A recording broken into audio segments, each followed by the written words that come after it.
Brothers on the Wheel, welcome sa ating short motorcycle review. For today's episode mga brothers, isi-share ko sa inyo itong FKN Pyro 175. In 1 week ko siyang ginamit. Kaya let's go sa go! Get ready, drop the beat. Fresh out the oven, straight to the bank. Ben's Hager smelling like bank. Seats, somebody died on them.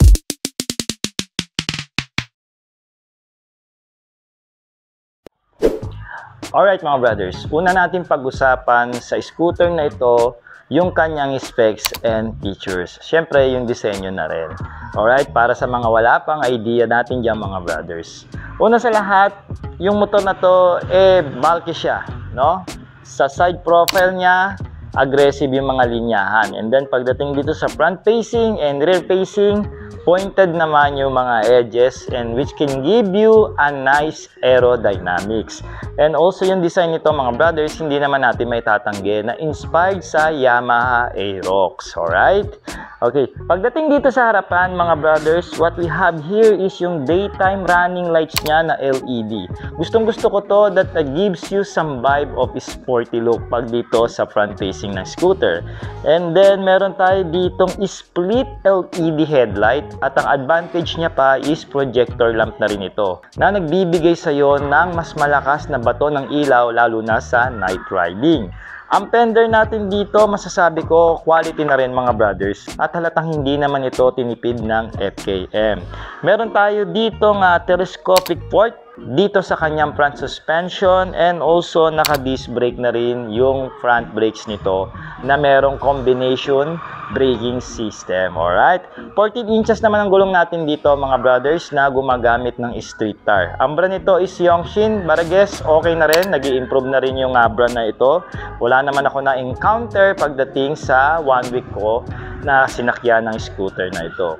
Going dito sa gilid mga brothers, meron tayo ditong malapad na floorboard, no? Pero hindi tayo pwede makakapaglagay kasi may pagka-maxi scoot na ito, no? What I mean pwede mo ilipat-lipat yung paa mo. Pwede mo i-abante sa unahan at pwede mo naman iusog dito sa likod. Depende sa iyo yan, no? Meron tayo ritong colored digital meter at ang gusto ko sa kanya, meron siyang clock.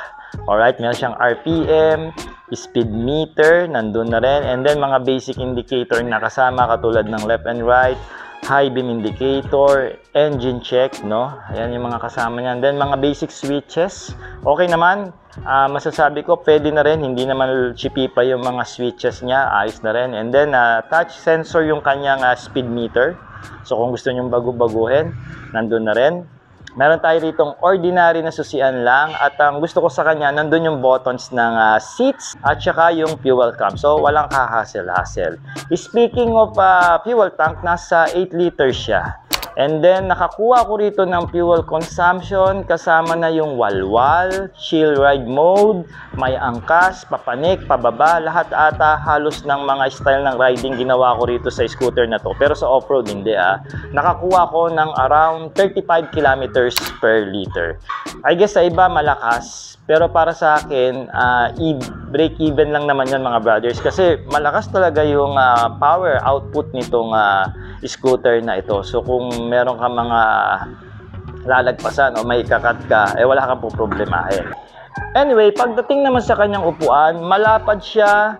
Napaka-komportable niyang upuan. At mababa lang ito, nasa 780mm ito. Nakatingkayad lang ako konti dito kasi nga may kalaparan yung upuan. Pero ang style ko dito mga brothers, sa unang upo ko, dun muna ako sa unahang bahagi, no, sa ganda ko doon. Ngayon, pagka tumakbo na ako, nabalansi ko na tong scooter, lilipat na ako sa bandang gitna para mas komportable yung aking riding gesture.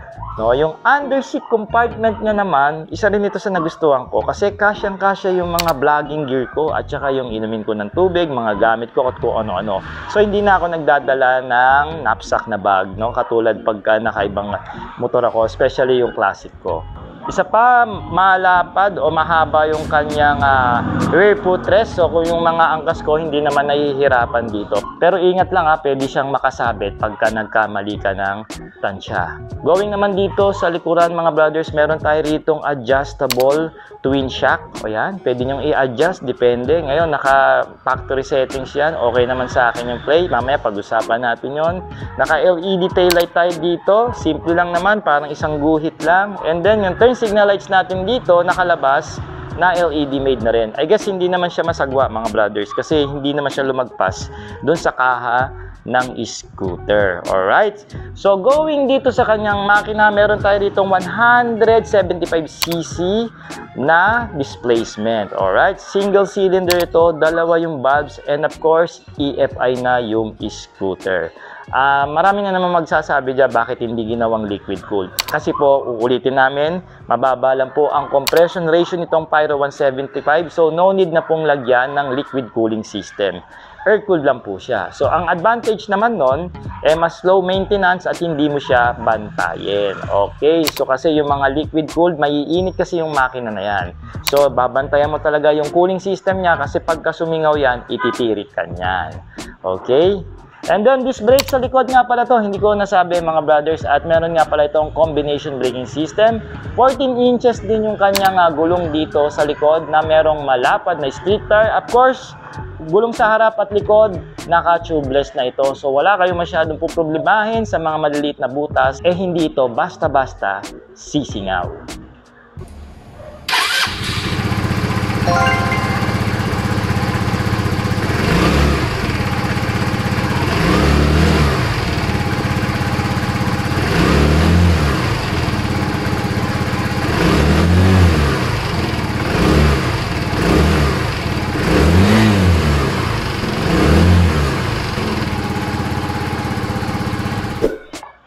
Sa pangalawang pag-usapan natin mga brothers, yung acceleration and also yung vibration ng motor na ito. Sa acceleration muna tayo. Ito yung isa sa mga nagustuhan ko pagdating sa performance nitong Pyro 175. Meron siyang karakteristik na pagka binigyan mo siya ng gas, hindi mo pa mararamdaman doon yung punch o yung sipa ng scooter. Pero pag binigyan mo pa siya ng konti, bigla siyang umaamba. So napakadali niya lang makatakbo ng around 40 kilometers, 60 to 80, and then 100 kilometers per hour. So kung meron ka mga ikakat, mag-overtake ka, madaling i-manage o madali nitong malagpasan yung mga gusto mong lagpasan kahit may angkas ka pa dahil sa lakas ng kanyang arangkada. Yes, meron siyang vibration around dito sa kanyang floorboard. Para guys, given naman yung kasi merong makina, no? Lagi ko nga sinasabi, kung gusto niyo ng smooth riding experience, mag-e-bike na lang kayo. Sa top speed mga brothers, hindi ko siya na top speed kasi wala ritong straight na daan pagdating dito sa Zambales at saka sa Bataan. Puro twisty po dito. Kasi kung meron lang, kaya-kaya ko sanang i-top speed itong scooter na ito. Pero wala talaga ako nakita. Napatakbo ko lang siya ng around 100 lang. So sa mga owners dyan ng Pyro 175, paki-comment nyo naman sa comment section kung ano ba talaga ang top speed na ito. At syempre, lagay nyo na rin yung inyong bigat, no? At saka yung kung anong klaseng daanan yung dinaanan nyo. Sigurado, straight line yan. Alright?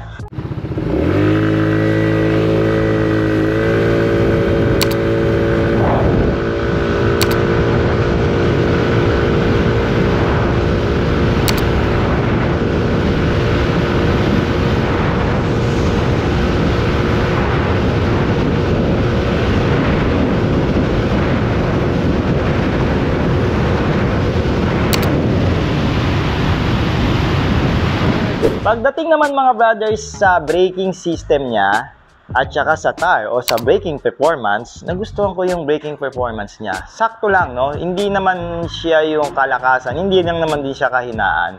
I guess pag pinipreno ko yung harap o yung likod, may combination braking system siya. So maganda talaga mamreno yung disc brake nito sa harapan at saka sa likod. Hindi naman sobrang lakas na mag-i-skid ka. Tama-tama lang. At nagustuhan ko yung performance ng gulong kasi sumasabay siya doon sa lakas ng preno.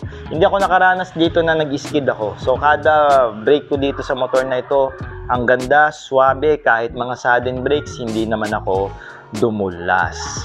So pagdating naman mga brothers sa kanyang suspension and also yung cornering performance, isa rin ito sa mga nagustuhan ko dito kay Pyros 175.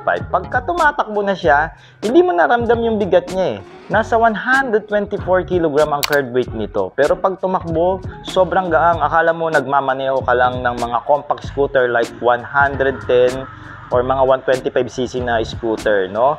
And take note ingat lang pagka sa traffic na sitwasyon. Sabi ko nga, malapad siya, so tatansyahin nyo talaga maigi kasi baka masabit yung scooter o makasabit kayo. Pero sa cornering, nag-enjoy ako dito sa mga twisty. Nakita nyo naman doon sa mga previous vlog natin sa motor na ito. And then yung suspension niya, for me, mutual lang ako. Hindi naman ako maselan pagdating sa suspension. And also, adjustable. Pwede nyo adjust. Kung natatagtagan kayo, pwede nyo lambutan. Depende sa inyo yan. Pero sa akin, factory settings, ayos na ayos. Yung front telescopic port, malalim yung baon. Smooth naman siya mag-pre-play at mag-rebound. Hindi naman ganun katagtag. Yung likod, sakto lang. May tagtag siya pag ako mag-isa. Konti lang naman. Pero pag may angkas ako, doon ko na napipil na smooth na yung riding niya. So ngayon mga brothers, pag-usapan natin yung pros and cons ng scooter. So dun muna tayo sa ayoko.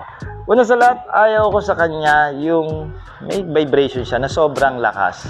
No, yun naman yung ano ko. Ayun, I guess sa mga masiselan, yun yung mga talagang aayawan nyo. Alright, and then yung kanyang upuan, pag inaangat, hindi siya naglalak. So time to time inaalalayan ko siya baka bumagsak, which is something na magandang i-improve sana ng FKM sa kung maglalabas sila ng panibagong version nitong Pyro 175. And also, siguro lagyan na rin nila ng ABS tapos magdagdag na lang ng konti sa presyo, di ba? Para mas meron namang safety ito, lalong-lalo na sa preno. Siguro kahit front ABS lang, malaking bagay na yon mga brothers. Ano pa ba? Busina, hindi siya ganong kalakas. And for me, hindi naman yung deal breaker kasi pwede mo naman palitan, di ba? Ng mas malakas na horn, pero yung busina niya hindi talaga umaakma. And what else pa ba yung mga ayaw ko dito? Gas consumption.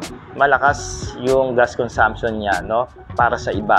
Pero kung titimbangin mo naman mga brothers on the wheels, I guess break even lang nga yun kasi sabi ko nga, malakas naman yung makina ng scooter.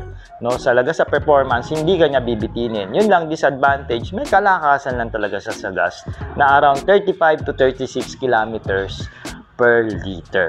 Okay? So ngayon naman, pag-usapan natin kung ano yung mga nagustuhan ko. Kasi sa mga gusto, mas marami ako kaysa sa mga hindi ko nagustuhan dito sa scooter na to. Una sa lahat, forma. Sporty looks and inspired sa Yamaha Aerox. Gusto ko talaga yung daytime running lights nito, kaya ito lang lagi ang binubuksan ko pag nagra-ride ako, especially pag daytime yung ride natin. Alright? Ang gusto ko sa kanya, naka-disc brake na yung likod, which is nagbibigay ng ekstrang lakas o magandang performance pagdating sa preno. Naka-projector lamp ito, kaya ang ganda ng ilaw niya, lalong-lalo na sa gabi. So, magandang bato. No, kahit hindi ka na maglagay ng daytime running lights. Naka-digital meter, malaki yung tangke, may underseat compartment. Komportable yung riding experience ko dito, mga brothers. Wala akong kaproblema. For the height na 5'4 lang, abot na abot ko ito. So, magaang din siya pag minamaneho. Hindi ako masyadong mahilig sa mga ganitong scooter. Pero nang ginamit ko siya in 1 week, unti-unti ko siya na-appreciate habang lumilipas yung araw, no? So, parang sinama ko siya sa daily basis ko dito sa bahay, hatid sundo, no? Tapos grocery, pamalengke, and then long ride ko. Ang ganda, talagang bumabagay siya sa lifestyle ko. I guess etong scooter na ito, pwede mong i-long ride, pwede mo lang dito lang, no? Hindi, tapos performance hindi ka niya bibitinin. Yun naman yung advantages ng scooter nito. And also syempre, forma. Lagi ka mapapakwento eh. Ganda ng scooter mo, no? So anyway, may 4 na kulay ito. Itong nire-review natin ngayon mga brothers is dark gray, no? And then meron silang gloss red, gloss black, and then gloss white. So 4 na kulay po yan. So sa mga interested mga brothers, may cash price po ito na 89,900 pesos. Ngayon sa installment naman, depende po yan sa mga dealers kasi iba-iba po yung financing nila. Pwede po kayo mag-TM sa akin, send nyo po yung details nyo, ipo-forward ko sa marketing, and then tatawag po sa inyo yung mga dealers na malapit sa inyo para po ibigay sa inyo yung mga detalye pagdating sa terms and also sa requirements kung kukunin nyo ng installment.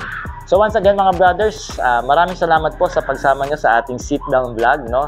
Gumawa lang ako nito para kakaiba naman, and hopefully nakatulong ako kung interesado kayo sa scooter na ito, no? Nakapagbigay ako sa inyo ng maayos na review.